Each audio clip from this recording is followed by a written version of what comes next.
सुप्रभातं, नमो नमः। मम नाम कामेश्वरः। अहं सैनिक स्कूल रीवायां संस्कृतशिक्षकः अस्मि। आगच्छन्तु, अद्य अस्माकं विषयः प्रत्ययः। एतस्य विषये पठामः। आदौ अस्माकं मनसि प्रश्नः उत्पद्यते यत् कः प्रत्ययः। तर्हि एतस्य प्रत्ययस्य परिभाषा वर्तते प्रतीयते विधीयते इति प्रत्ययः। अर्थात ऐसे शब्दांश जो शब्द के अंत में जुड़कर उसके अर्थ में परिवर्तन कर देते हैं प्रत्यय कहलाते हैं। आइए सर्वप्रथम एते प्रत्ययाः द्विविधाः, कृतप्रत्ययाः तद्धितप्रत्ययाश्च। कृतप्रत्ययाः धातूनाम् अन्ते एतेषां प्रत्ययानां प्रयोगः भवति, अतः एते कृदन्तप्रत्ययाः। तथैव तद्धितप्रत्ययानां प्रयोगः शब्दानाम् अन्ते भवति, अतः एते प्रत्ययाः तद्धितान्तप्रत्ययाः। आदौ सर्वप्रथमं पश्यामः कृतप्रत्ययः। कृतप्रत्ययः एतस्य परिभाषा वर्तते धातुओं क्रियापदों के साथ जुड़ने वाले प्रत्यय कृत प्रत्यय हैं तथा कृत प्रत्यय से बने शब्द कृदंत कहलाते हैं। अर्थात गम धातोः अनन्तरं क्त्वा प्रत्ययः। अत्र गम धातोः अनन्तरं यः कृत प्रत्ययः क्त्वा प्रत्ययः अनयोः मेलनेन शब्दं सिद्ध्यति गत्वा। अत्र गत्वा इति कृदन्तः। अनन्तरं द्वितीयः प्रत्ययः तद्धितप्रत्ययः। तद्धितप्रत्ययस्य परिभाषा वर्तते किसी संज्ञा सर्वनाम आदि शब्दों के साथ जुड़ने वाले प्रत्यय तद्धित प्रत्यय कहलाते हैं। तद्धित प्रत्यय से बने शब्द तद्धितान्त कहलाते हैं। अर्थात शब्दानाम् अन्ते यः प्रत्ययः प्रयोगः भवति सः प्रत्ययः तद्धितान्त प्रत्ययः तद्धित प्रत्ययः। आगच्छन्तु, उदाहरणेन एतस्य व्याख्यां कुर्मः, स्पष्टी भविष्यति। पठ आदौ कृतप्रत्ययः, पठ धन क्त प्रत्ययः भूतकालार्थे क्त प्रत्ययः। पठ धन क्त, पठ धातोः अनन्तरं क्त इति कृतप्रत्ययः अनेन पठितः इति सिद्ध्यति। तथैव पच धन क्तवतु प्रत्ययः, पच धातोः अनन्तरं क्तवतु प्रत्ययः अनयोः मेलनेन पुल्लिङ्गे रूपं सिद्ध्यति पक्वान् इति। अतः एते कृतप्रत्ययाः। तथैव तद्धितप्रत्ययाः। तद्धितप्रत्ययाः आदावेव उक्तं यत् तद्धितप्रत्ययाः सर्वदा शब्दानाम् अन्ते भवन्ति। पश्यामः, वसुदेव धन अण् प्रत्ययः अनेन वासुदेवः इति सिद्ध्यति। तथैव शिक्षा धन वुन् प्रत्ययः अनेन शिक्षकः इति रूपं सिद्ध्यति। प्रत्ययः तद्धित तत्कृत तथा तद्धित प्रत्ययाः आदौ कृतप्रत्ययाः धातूनाम् अन्ते एतेषां प्रयोगः भवति। एते तिङ्सम्बन्धितप्रत्ययाः तथा तिङ्भिन्नप्रत्ययाः। तिङ्सम्बन्धितप्रत्ययाः 18 भवन्ति तथा तिङ्भिन्नप्रत्ययाः क्त क्तवतु क्त्वा तुम् इत्यादयः भवन्ति।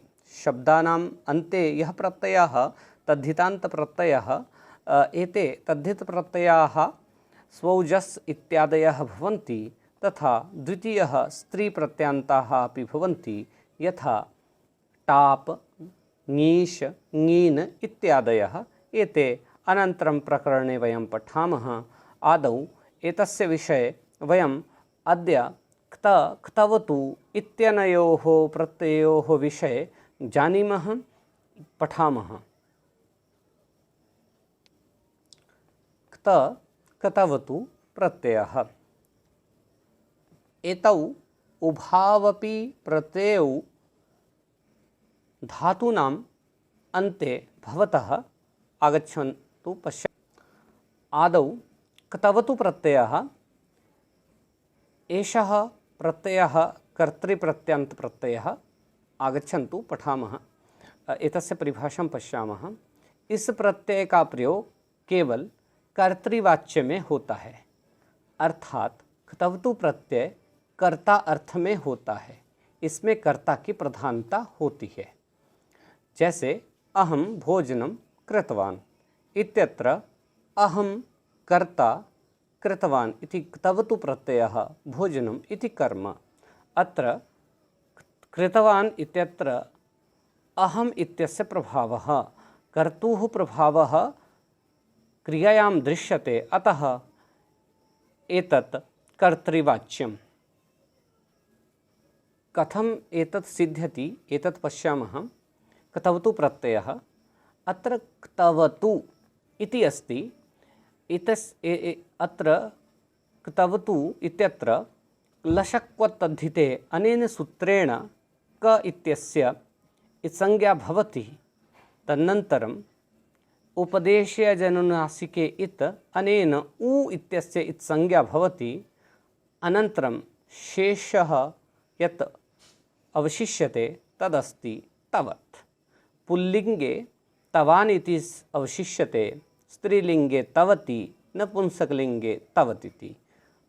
उदाहरणं पश्यामः। क्री धन क्तवतु, अत्र लशक्वतद्धिते अनेन, इस सूत्र से क जो शुरू में क है उसकी संज्ञा हुई और तू के अंत में ऊ जो है उससे उपदेशे अजनुनास के इत से इसकी संज्ञा हुई, तो ये बन गया कृतवत, कृतवान, कृतवती। कृतवत नपुंसक लिंग में, कृतवान पुल्लिंग में और कृतवती स्त्रीलिंग में इसका। आगच्छन्तु अत्र पश्यामः। कानिचन उदाहरणानि वर्तन्ते। क्री धन क्तवतु, अत्र तवत् अवशिष्यते, आदावेव उक्तं, तर्हि पुल्लिङ्गे कृतवान्, स्त्रीलिङ्गे कृतवती, नपुंसकलिङ्गे कृतवत् इति अवशिष्यते। एतत् रूपं भवति। तथैव उसी प्रकार से स्त्रीलिंग में गम धातु क्तवतु प्रत्यय तवत् शेष बचता है। पुल्लिंग में गतवान, स्त्रीलिंग में गतवती और नपुंसकलिंग में गतवत। जिस पर रामः गतवान, सीता गतवती, यानम गतवत। इसी प्रकार से मृक्तवतु मृतवान, मृतवती, मृतवत। इस प्रकार से इसके रूप सिद्ध होते हैं। आइए कुछ उदाहरणों से इसे स्पष्ट करते हैं। धातु, प्रत्यय, पुल्लिंग, स्त्रीलिंग और नपुंसकलिंग। क्री, यहाँ पर क्तवतु प्रत्यय का प्रयोग हुआ। पुल्लिंग में कृतवान, स्त्रीलिंग में कृतवती और नपुंसकलिंग में कृतवत। इसी प्रकार से भू, भूतवान, भूतवती, भूतवत। श्रु, श्रुतवान, श्रुतवती, श्रुतवत। पा, पीतवान, पीतवती, पीतवत।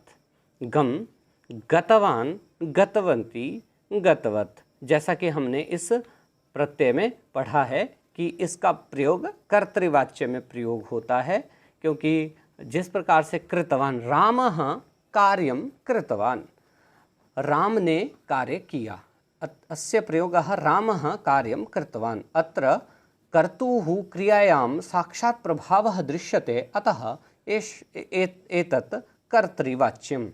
आगच्छन्तु इदानीं क्त प्रत्ययं पठामः। अत्र पश्यन्तु, क्त प्रत्ययः लशक्वतद्धिते अनेन पुनः अनेन सूत्रेण क इत्यस्य संज्ञा भवति, अनन्तरं त इति अवशिष्टः भवति, त शेष बचता है और यह कर्मवाच्य और भाववाच्य में इसका प्रयोग होता है। कैसे, देखिए। क्री धनक्त कृतः, त शेष बचता है तो कृतः। भू धनक्त भूतः। इसी प्रकार से बहुत सारे उदाहरण दिए गए हैं। क्री कृतः, इसका प्रयोग पुल्लिंग, स्त्रीलिंग और नपुंसकलिंग में इस प्रकार से होता है। क्री कृतः, कृता, कृतम। भू भूतः, भूता, भूतम। दा दत्तः, दत्ता, दत्तम। श्रु श्रुतः, श्रुता, श्रुतम। पा क्तः, प्रत्ययः, पीतः पीता पीतम, गम गतः गता गतम। इस प्रकार से इस प्रत्यय का प्रयोग, आइए कुछ अन्य उदाहरणों के साथ इसको समझते हैं। कथ पुल्लिंग में स्त्रीलिंग और नपुंसकलिंग। कथ कथितः कथिता कथितम। प्रेष प्रेषितः प्रेषिता प्रेषितम। पठ पठितः पठिता पठितम। लिख लिखितः लिखिता लिखितम। हन हतः हता हतम। नी नीतः नीता नीतम। ह्री हृतः हृता हृतम। हस हसितः हसिता हसितम। दृश दृष्टः दृष्टा दृष्टम। भुज भुक्तः भुक्ता भुक्तम। स्ना स्नातः स्नाता स्नातम। इस प्रकार से इसका प्रयोग होता है, लेकिन क्ता प्रत्यय जो है वो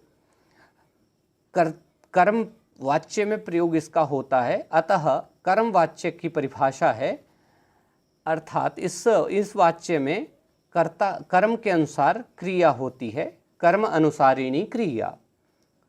इस क्ता प्रत्यय में एक चीज ध्यान देने योग्य है, इसमें क्ता प्रत्यय में कर्ता में तृतीया, कर्म में प्रथमा और कर्म के अनुसारिणी क्रिया होती है। पुनः एक बार, कर्ता में तृतीया, कर्म में प्रथमा और कर्म के अनुसारिणी क्रिया होती है।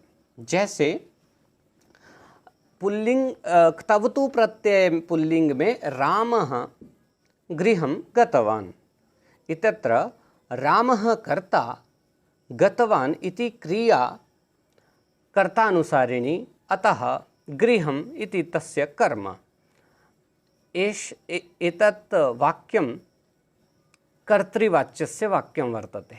यदि अत्र वयं क्ता प्रत्ययस्य प्रयोगं कुर्मश्चेत् तर्हि रामेण गृहं शब्द नपुंसके, गृहं यदि नपुंसकलिंगे अस्ति चेत् अत्र गृहम् इत्यत्र प्रथमा विभक्ति गृहं, रामः इत्यत्र तृतीया, रामेण, गृह इत्यत्र प्रथमा गृहम्, अनन्तरं क्रिया अपि कर्म अनुसारिणी क्रिया रामेण गृहं गतम्। रामेण कथा पठिता, रामेण कथा पठिता। लिखितः लेखकेन लेखः लिखितः। रमया रमया मयूरः दृष्टः। मया कथा पठिता।